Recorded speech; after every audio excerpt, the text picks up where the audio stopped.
Hi friends, நம்ம இன்றைக்கி வந்து என்ன பார்க்க போகிறோம் அப்படின்னா நீடிலோட டைரக்ஷன்ஸ். அதாவது நம்ம ஒரு டிசைனில் வந்து நீடிலோட அந்த ஹூக் போர்ஷன் வந்து எந்த டைரக்ஷனில் வந்து இருக்கணும், நம்ம கீழே த்ரெட் வந்து நம்ம எந்த மாதிரி டைரக்ஷனில் ரொட்டேட் பண்ணணும் அப்படிங்கிறது தான் நம்ம வந்து இன்றைக்கி பார்க்க போகிறோம்.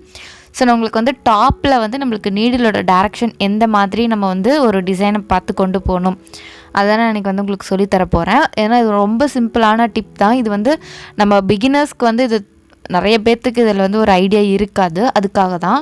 ஸோ இப்போ பார்த்திங்கன்னா, இப்போ நம்ம ஒரு டிசைன் வந்து ட்ரா பண்ணியிருக்கோம் அப்படின்னா, இப்போ அந்த லைனை நோக்கி நம்ம வந்து ஒரு டிசைனோட டைரக்ஷனில் வந்து நம்ம வந்து அந்த நீடில் வந்து கொண்டு போகணும். ஸோ நம்ம அதுக்கு என்ன பண்ணோன்னா, இப்போ நான் உங்களுக்கு வந்து இந்த ஸ்ட்ரைட் லைனில் போட்டேன் பார்த்திங்களா, இதில் வந்து உங்களுக்கு அந்த நீடில் அந்த லைனை பார்த்து தான் இருக்கும். ஸோ இப்போ இந்த சைடு போடும்போது பாருங்கள், இந்த நீடில் வந்து உங்களுக்கு இந்த லைனை பார்த்தே தான் உங்களுக்கு வந்து நீடில் வரும். பட் கீழே மட்டும் போய் ரொட்டேட் பண்ணுறது மட்டும் நம்ம வந்து நம்மளுடைய கை வாட்டத்துக்கு தகுந்த மாதிரி நம்ம அட்ஜஸ்ட் பண்ணிக்கலாம். இப்போ எனக்கு வந்து ரைட் சைடு ரொட்டேட் பண்ணால் தான் நீடில் வந்து மேலே வந்து எடுக்க முடியும் அப்படின்னா நான் ரைட் சைடில் ரொட்டேட் பண்ணுவேன். இல்லை லெஃப்ட் சைடில் தான் எனக்கு ரொட்டேட் பண்ணால் வரும் அப்படின்னா நான் லெஃப்ட் சைடில் ரொட்டேட் பண்ணலாம். ஸோ அந்த ரொட்டேஷன் வந்து நம்மளுடைய வந்து கன்வீனியன்ட்டுக்கு தகுந்த மாதிரி இருக்கணும். பட் இந்த நீடிலோட டைரக்ஷன் வந்து பார்த்திங்க அப்படின்னா இந்த டிசைனுக்கு நேராக வந்து இருக்கணும். ஸோ நம்ம இந்த சைடு வரும்போது நீடில் இந்த பக்கம் இருந்துச்சு. ஸோ இதுவே நம்ம வந்து இப்போது டவுன் சைடு இதில் போடுறோம் அப்படின்னா நீடிலோட ஹூக் பார்த்திங்க அப்படின்னா இந்த கீழ்ப்பக்கமாக பார்த்த மாதிரி இருக்கணும்.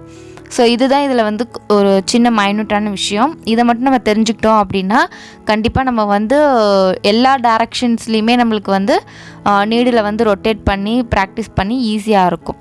ஸோ நீங்கள் வந்து எல்லா டைரக்ஷன்ஸ்லேயுமே வந்து நீங்கள் இந்த மாதிரி ப்ராக்டிஸ் பண்ணிக்கலாம். இதுக்கு நீங்கள் வந்து ஒரு ஸ்கொயர் பாக்ஸ் போட்டுட்டு நீங்கள் அதில் ப்ராக்டிஸ் பண்ணலாம். நான் அதுவும் இதில் இன்க்ளூட் பண்ணியிருக்கேன். ஸோ அதை பார்க்கும்போது இன்னும் உங்களுக்கு வந்து கிளியராக புரியும். ஸோ இப்போ நான் உங்களுக்கு வந்து ஒரு எக்ஸாம்பிளுக்காக உங்களுக்கு வந்து இப்போ இந்த மாதிரி ஒரு ப்ளஸ் சிம்பிள் போட்டு காமிச்சிருக்கேன்.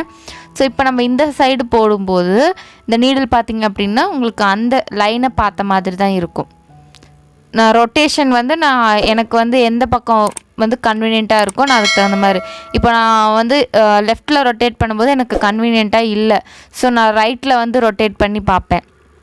ஸோ நம்ம வந்து ரெண்டு சைடுமே வந்து நம்ம ரொட்டேட் பண்ணலாம்.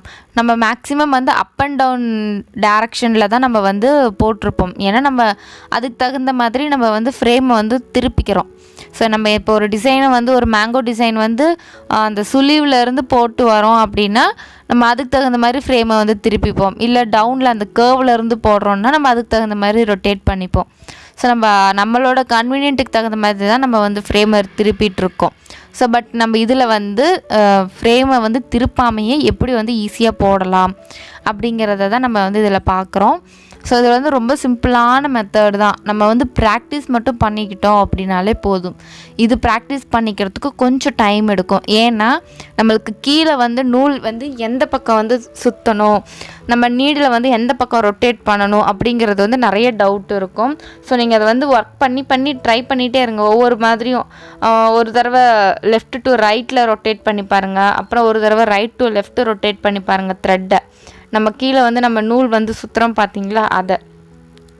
ஸோ நீங்கள் அந்த மாதிரி ட்ரை பண்ணி பார்க்கும்போது உங்களுக்கு வந்து ஒரு டைரக்ஷன் வந்து ஃபிக்ஸ் ஆகும். இப்போ நான் வந்து ரைட்டு ஸ்ட்ரைட்டாக போடும்போது எனக்கு ரைட் டு லெஃப்ட்டு வந்து கரெக்டாக இருக்குது. இப்போது நம்ம பேக்வேர்டில் போடும்போது லெஃப்ட் டு ரைட் வந்து நூலை வந்து சுற்றுறது ஈஸியாக இருக்குது அப்படிங்கிற மாதிரி நமக்கு வந்து ஃபிக்ஸ் ஆகிக்கும்.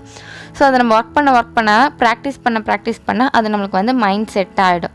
ஸோ நம்ம அதுக்கு வந்து கொஞ்சம் எஃபர்ட் எடுக்கணும்னு அவசியம் இல்லை. பட் ப்ராக்டிஸ் பண்ணும்போது கண்டிப்பாக நம்ம அதுக்கு தகுந்த மாதிரி தான் கீழே வந்து த்ரெட்டை வந்து ரொட்டேட் பண்ணணும். இப்போ நம்ம இந்த லைன் வந்து போடுறோம் அப்படின்னா இந்த லைனை ஃபேஸ் பண்ண மாதிரி தான் நீடிலோட ஹூக் இருக்கணும். ஸோ நம்ம ஃபேஸ் பண்ண மாதிரி ஹூக் இருக்கணுமா, இல்லை நம்மளுக்கு ஆப்போசிட் சைடு ஹூக் இருக்கணுமா அப்படிங்கிற டவுட்டே யாருக்கும் வேண்டாம். ஸோ நம்மளுக்கு ஹூக்கோட டைரக்ஷன் அப்படின்னாலே அது வந்து டிசைனை ஃபேஸ் பண்ண மாதிரி தான் இருக்கணும். ஸோ நம்ம வந்து அதை மட்டும் நம்ம வந்து செட் பண்ணிக்கிட்டோம் அப்படின்னாலே போதும். நம்ம ஈஸியாக வந்து எந்த ஒரு ஒர்க்குனாலும் வந்து பண்ணிடலாம்.